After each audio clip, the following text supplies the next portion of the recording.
విజయనగరం జిల్లా గజపతినగరం నియోజకవర్గ కేంద్రంలో వైఎస్ఆర్ కాంగ్రెస్ పార్టీ కార్యాలయంలో ఎమ్మెల్యే బొత్స అప్పల నరసయ్య మీడియా సమావేశం నిర్వహించారు. ఈ సందర్భంగా ఆయన మాట్లాడుతూ పెన్షన్ల పంపిణీపై తెలుగుదేశం పార్టీ కోర్టుకు వెళ్లడంతో వృద్ధులకు ఇంటి వద్ద పెన్షన్ అందక ఇబ్బందులు పడుతున్నారని అన్నారు. చంద్రబాబు మేనిఫెస్టోను కేంద్ర ప్రభుత్వం ఆమోదించలేదని తెలిపారు. అధికారం కోసం ఆచరణ సాధ్యం కాని పథకాలు అమలు చేస్తామని చెబుతున్నారని అన్నారు. Today TV staff reporter yes Shankar, Vizianagaram జిల్లా. వడగాలు తీవ్రంగా ఉన్నప్పుడు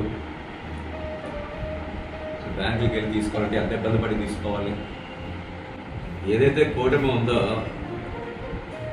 కూటమి తాలూకా బీజేపీ సభ్యులు మేనిఫెస్టో పట్టుకోవడానికి భయపడుతున్నారంటే ఆ మేనిఫెస్టోకి ఎంత విశ్వనీయత ఉందో దీన్ని బట్టి అర్థమైపోతుంది.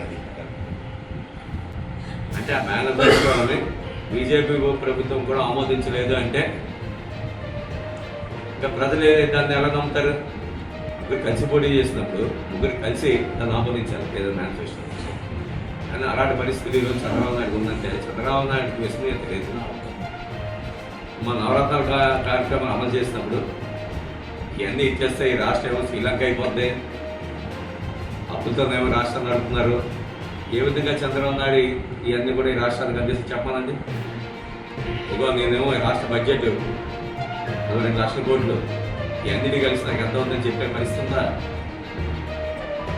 కనీసం 50 సంవత్సరాల నుంచి ఇచ్చేస్తాను, 4,000 పెంచుతాను.